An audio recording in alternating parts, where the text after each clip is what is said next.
Vale. Hola, ¿qué tal? ¿Cómo están? Nuevamente estamos aquí en su canal Confesesiones. Mi nombre es Carlos R. Estrada y me acompaña Rubén Carrillo como de costumbre en este proyecto. Y el día de hoy tenemos a alguien muy especial, un muy buen amigo que conozco desde hace años. Forma parte del Grupo Ecuménico de México, que fue donde lo conocí.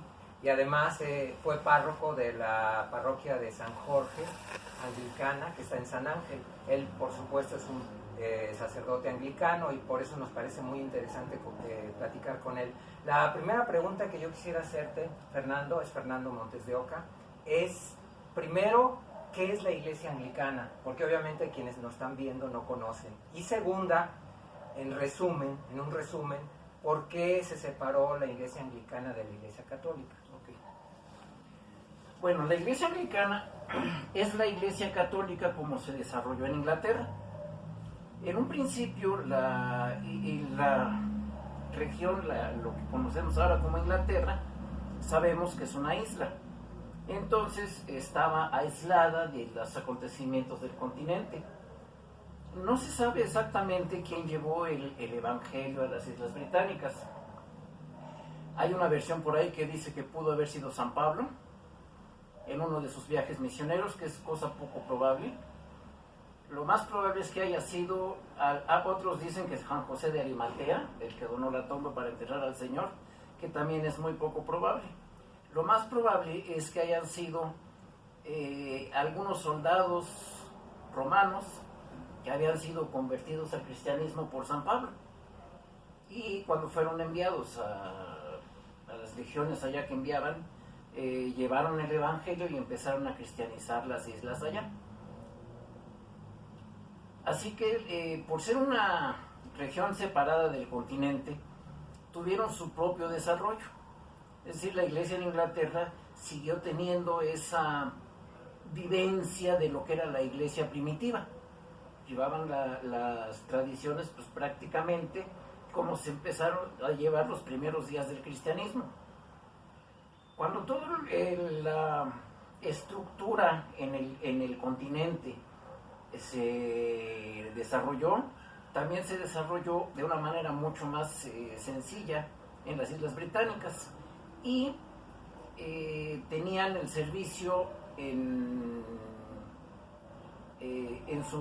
su concepción, y era un poco diferente de como estaba en el continente. En el continente se usaba el latín, ya allá en las Islas Británicas ya no se usaba tanto, así que empezaron a tener su propio concepto de cómo vivir el cristianismo. Esto siguió así hasta que el Papa Urbano IV mandó a San Jerónimo, no era San Jerónimo, era San Agustín de Canterbury a las islas. Dice la leyenda que estaban una vez en una venta de esclavos en Europa, y el Papa junto con San Agustín, al ver a unos hombres rubios, preguntó: ¿y estos quiénes son? Y entonces San Agustín le dijo: son anglos.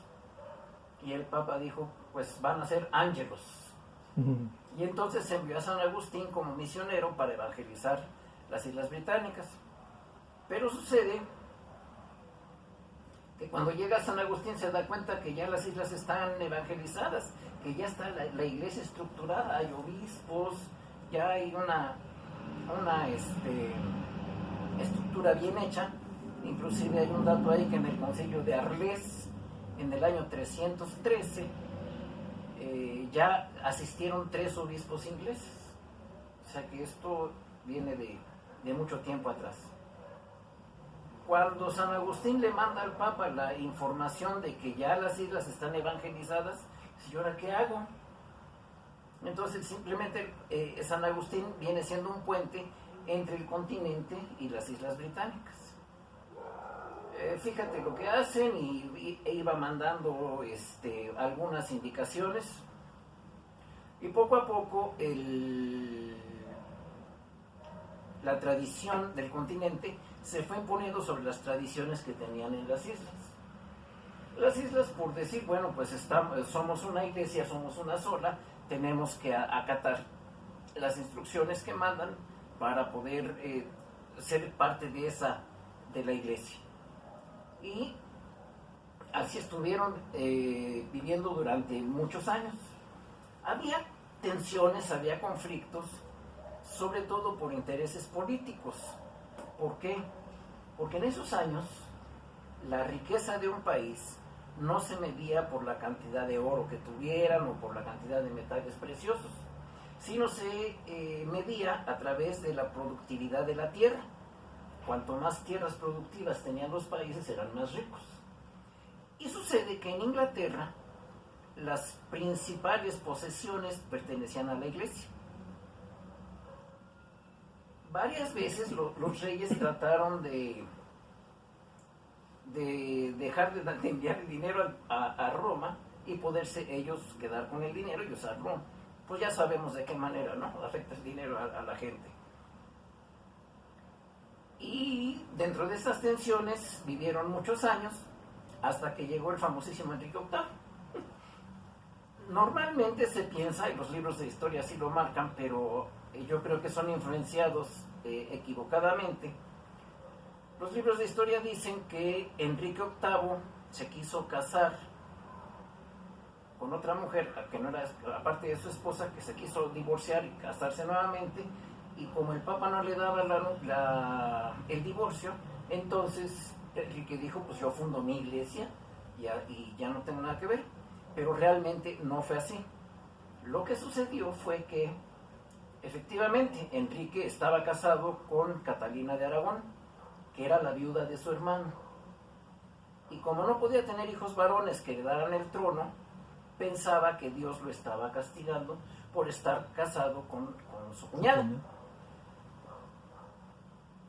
Hay que recordar que Enrique VIII era una persona muy, muy devota, era, vamos a decirlo en término coloquial, muy católico, ¿sí? Pero ¿qué pasó? Que no quería ya estar con Catalina de Aragón, era un ojo alegre de primera, Enrique VIII, y entonces conoce a Ana Bolena, tiene amoríos con ella, y cada X cantidad de tiempo mandaba a un emisario a pedirle al Papa la anulación del matrimonio, no el divorcio, la anulación del matrimonio. Pero el Papa no se lo daba porque resulta que Catalina de Aragón, la mujer de Enrique, era tía de Carlos V de España o Carlos I de Alemania, cuando el Imperio Carolingio tenía dominado toda Europa y prácticamente tenía como prisionero al Papa dentro del Vaticano. ¿Qué pasa? Que el Papa, temiendo que si le da la anulación a Enrique del matrimonio, Catalina se quejara con Carlos V y entonces Carlos lo presionara. Y para evitarse problemas, el Papa simplemente decía, mira, ahorita no te lo puedo dar, después, y después, y después. Pero ¿qué pasa? Que Enrique embaraza a Ana Bolena. Y entonces él no quiere que su hijo sea un bastardo, sino que quiere un hijo legítimo que pueda heredar el trono. Y manda a los emisarios con la amenaza de que si no le traen la anulación, entonces los va a matar. Y pues ya sabemos cuando los intereses mueven a las personas, lo que es uno capaz de hacer. Sucede que cada vez que mandaba a un emisario, venía con la misma respuesta, aguántate, ahí luego. Entonces, ¿qué hacía? Pues los mataba. Y mató a X cantidad de personas. Alguien, seguramente pensando en su seguridad, se le acercó a Enrique y le dijo, bueno, si tú eres el soberano de este país, ¿qué necesidad tienes de ir a pedir permiso a un soberano extranjero para hacer lo que tú debes hacer aquí? Y como que esas palabras le gustaron, le escuchó el canto de las sirenas, dijo, pues sí es cierto, entonces ¿qué voy a hacer? Rompo las relaciones con la iglesia, no fundo otra iglesia, rompo las relaciones con la iglesia y yo me declaro como cabeza de la iglesia, pero no la cabeza espiritual, sino la cabeza legislativa.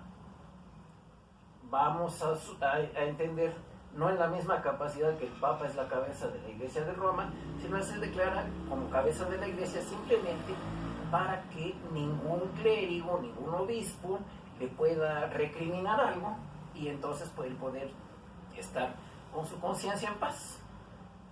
¿Qué sucede? Que absorbe todas las riquezas que tenían los monasterios, destruye los monasterios y entonces él empieza a dictar cómo va a funcionar la iglesia en su país. En estos tiempos también estaba ya la Reforma Protestante de Martín Lutero y de Zwingli y de Calvino y de todos ellos. Y entonces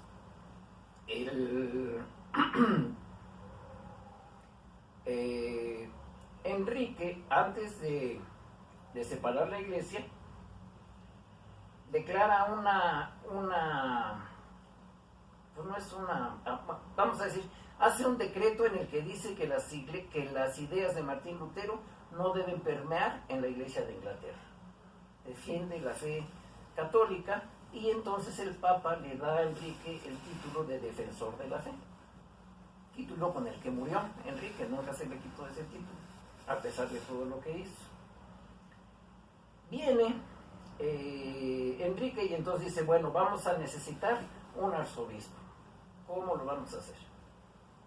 Escoge a Tomás Cranmer como el primer arzobispo de Canterbury, digamos ya dentro de la nueva etapa de la iglesia en Inglaterra.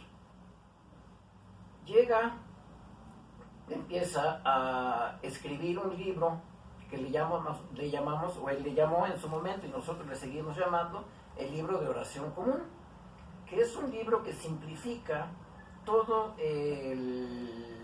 la complejidad con la que en la iglesia de Roma dirigían los servicios. Había varios libros, estaba el breviario, el devocionario, varios libros con los que los sacerdotes católicos romanos celebraban.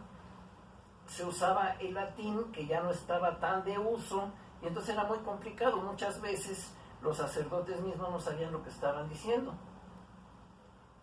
Hay por ahí una anécdota que dicen que una vez alguien, en lugar de bendecir el nombre del Padre, del Hijo y del Espíritu Santo, bendijo en el nombre de la patria, del Hijo y del Espíritu Santo. No sé si se sabían esa anécdota. Pero entonces Tomás Cranmer dijo, no, vamos a hacer esto en el idioma del pueblo para que la gente pueda entender lo que está orando. Y se dedicó a escribir esta obra que ha sido utilizada prácticamente por toda la cristiandad desde entonces. Esto estamos hablando del año de 1549, cuando surge el primer libro de oración.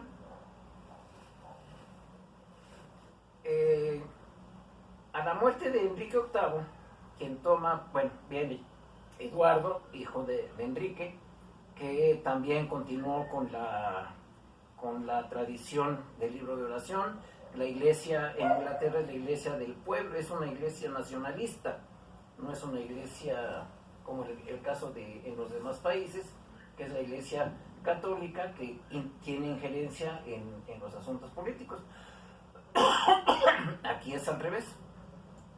Entonces, a la muerte de Enrique llega Eduardo, a la muerte de Eduardo llega María Tudor, la hija que Enrique había tenido con Catalina de Aragón, educada dentro de la Iglesia Católica Romana, y con esa fe, al tomar el poder, lo que hace esta María, es devolverle la Iglesia al Papa.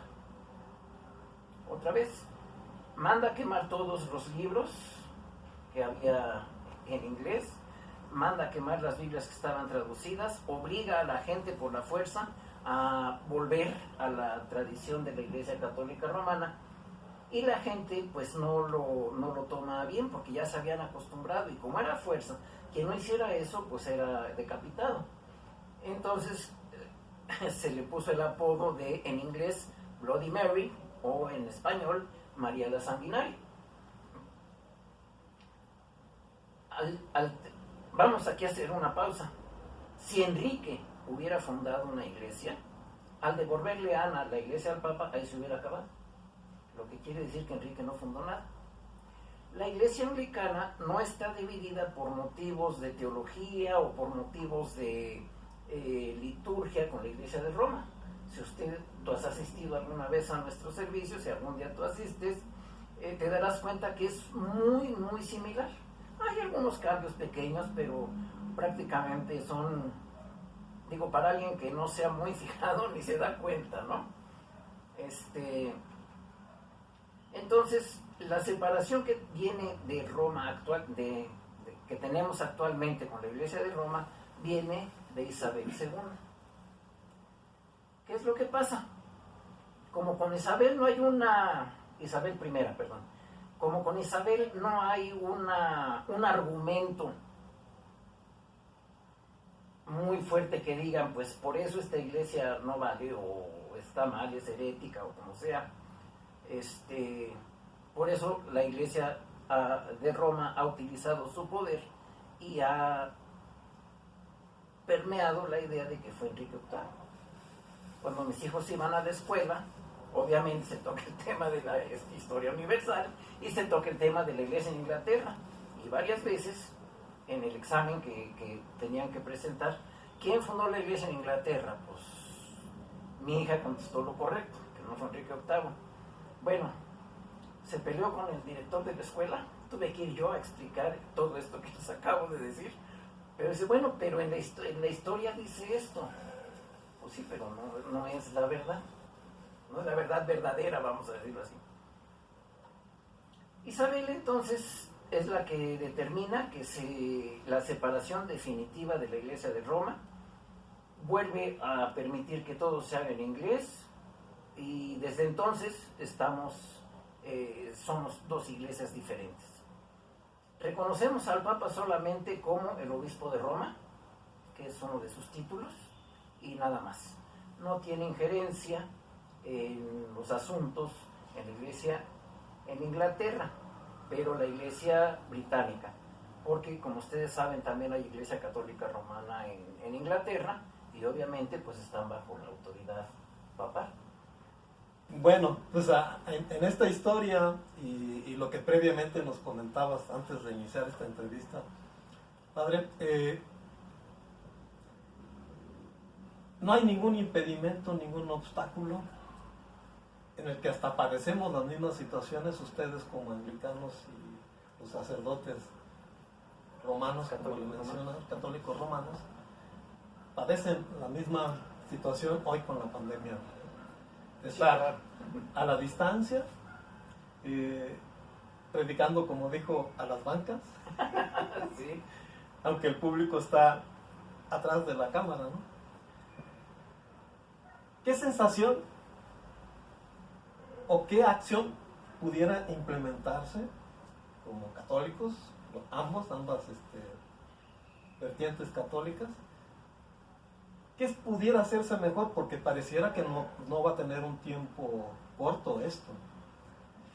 Pareciera que por lo menos nos vamos a echar el otro año. Por lo menos.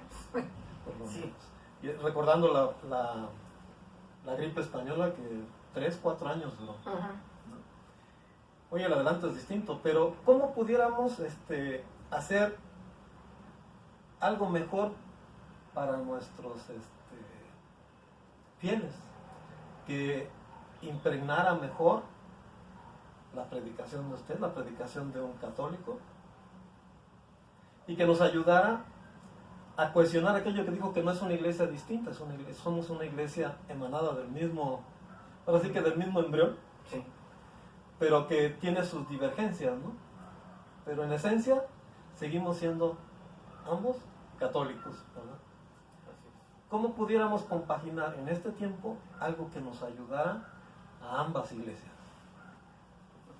Qué buena pregunta, ojalá tuviera la respuesta, pero a mí se me ocurre que lo primero que podríamos hacer es, en primer lugar, por un lado, dejar de decir yo soy la única iglesia verdadera, yo soy la iglesia que fundó Jesucristo y los demás no tienen autoridad.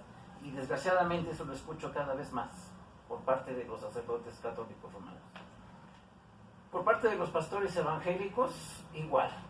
la iglesia de Roma es corrupta, la iglesia de Roma es pederasta, la iglesia de Roma es idólatra, etc. Entonces, estamos en un conflicto de que estamos jalando a ver quién puede más. Y yo creo que en estos momentos tan difíciles, en donde, como bien dices, la pandemia nos pega a todos por igual, creo que deberíamos dejar a un lado nuestras diferencias y hacer que precisamente el Evangelio se haga verdad. Es decir, el Señor nos pide, ámense los unos a los otros como yo los he amado a ustedes. Y eso lo vimos ahora en el grupo, ¿no? Creo que ese sería el parteaguas. El día que todos reconozcamos que no hay una iglesia superior que la otra, que si Dios se ha dignado bendecirlos a cada uno individualmente, nadie tiene la autoridad para decir lo que tú haces no vale. Y que de algún modo pudiéramos predicar que esto que está sucediendo no es un castigo de Dios, como mucha gente lo interpreta, sino más bien yo creo que deberíamos entender que esto es tal vez consecuencia de la misma actitud humana, de las mismas acciones humanas, y que si nos unimos todos verdaderamente en oración, nos hermanamos y olvidamos nuestras diferencias, la oración puede tener mayor efecto, no para terminar con la pandemia, sino para que nosotros todos podamos sentir esa presencia viva de Dios en cada uno de nosotros. Creo que eso podría ser un avance, un principio. Sí. Primero dejar nuestros egoísmos, ¿verdad? Y muchos ismos que por ahí tenemos, ¿no? Muchos. Sí. Que nos permitieran ser uno, como dice la palabra, como tú y yo somos uno. Así es. Y pues, como lo hacemos en el grupo ecuménico de México, ¿verdad? Que nos olvidamos de nuestras diferencias y nos encontramos. Nos quitamos las caretas. Nos quitamos la careta y nos encontramos con lo que nos une. Así es. Yo creo que pudiera ser un buen ejercicio. Yo he estado pensando, porque me he ausentado un poco. Estuve mucho tiempo atrás en el grupo. Pero ahorita, dada la situación de trabajo que tengo, pues no he podido reunirme estas últimas veces. Hablo del Grupo Ecuménico de México. Y yo he estado pensando, me he quedado varias veces pensando, ¿qué acción? En lugar de sentirnos más instruidos, de conocer mejor la palabra, ¿cómo podemos hacernos, como ahorita ya lo explicaste, cuál es tu iglesia? Y sentirnos más unidos, hacer algo que nos signifique estar más unidos. La acción de Jesús era hablar del Padre, pero en la acción, en la obra, en los hechos. ¿Cómo podemos hacerlo nosotros dentro del Grupo Ecuménico de México? Algo que unidos podamos manifestarlo a los demás. Yo creo que es importante, antes de que respondas, porque desafortunadamente los medios actuales de las redes sociales, todo es así. Si haces una cosa muy larga, la gente se desespera. Entonces vamos a hacer una segunda parte y retomamos con la pregunta que hace ahorita Rubén, para que no se le olvide. Lo que yo quisiera nada más que dijeras para terminar, para despedirnos, es que si les puedes dar un mensaje como sacerdote anglicano, como persona de Dios, a la gente por el momento que estamos viviendo, que nos despidamos con ese mensaje de tu parte hacia la gente, para que pueda sentir o un consuelo o una esperanza o una probabilidad de saber que está por el buen camino o que necesita tomar o retomar el camino. Bueno, primero quiero hacerlo en dos partes. Ustedes, que son más o menos, somos de la misma generación, recordaremos aquel grupo que se llamó Viva la Gente, y tenían una canción que decía: ¿de qué color es la piel de Dios? Y la canción decía, dije roja, blanca, amarilla, negra, y no me creo que otra, y todos son iguales a los ojos de Dios. Yo creo precisamente que si nosotros nos damos cuenta que ante los ojos de Dios somos los mismos, si a los ojos de Dios no hay buenos y malos, no hay güeros y prietos, no hay nada de eso, entonces podríamos unirnos y demostrando que aún dentro de las diferentes tradiciones cristianas son más las cosas que nos unen que las que nos dividen. Y repito, creo que es la situación que estamos pasando, es una oportunidad única que Dios nos presenta para que podamos ir separando aquellos prejuicios que tenemos y que podamos llegar a la raíz, a lo que realmente somos, hijos e hijas de Dios, por igual para todos. Y pues yo diría a la gente simplemente que no es momento de tener miedo, es momento de tener confianza en Dios. Hay que saber que Él nunca nos abandona, tan es así que podemos seguir aquí adelante, podemos seguir transmitiendo su mensaje aún por los medios electrónicos, sino presencialmente, pero que la gente no se aleje de Dios, porque es muy fácil, ay, hoy no hay iglesia, que a todos, no. Y más tarde. Sí, mejor, ¿no? Yo me pidieron que atendiera un funeral hace mes y medio, 2 meses, algo así, y fui, y entonces ahí le decía a la gente, a ver, ¿quién de ustedes sabe de qué se trató el evangelio de la semana pasada? Y pues nadie contestó. El pretexto es que las iglesias están cerradas. Sí, pero hay medios electrónicos, hay canales de televisión. Es decir, entre más nos alejemos de Dios, menos vamos a poder hacer que esto sea más llevadero. Y repito, si nos unimos todos, a pesar de nuestras diferentes tradiciones, entonces podremos reflejar ese a Dios único y trino que nos bendice a todos por igual. Pues una reflexión interesante, tomémosla en cuenta. Por lo pronto les pido que cualquier duda, cualquier cosa que quieran compartir con nosotros o que quieran un tema en específico o una pregunta dirigida a mi buen amigo Fernando, tienen el correo confesesiones con minúsculas @gmail.com y suscríbanse en el canal, toquen la campanita y si les gusta pues pónganle me gusta y sobre todo compartan este video con todas las personas para que puedan por un lado aprender otro tipo de experiencias religiosas y también para que puedan sentir que todos estamos unidos. Muchas gracias en sus casas y por ahí continuaremos con esta entrevista. Con la segunda parte. Claro que sí, con mucho gusto. Que Dios les bendiga a todos. Buenas tardes. Buenas tardes.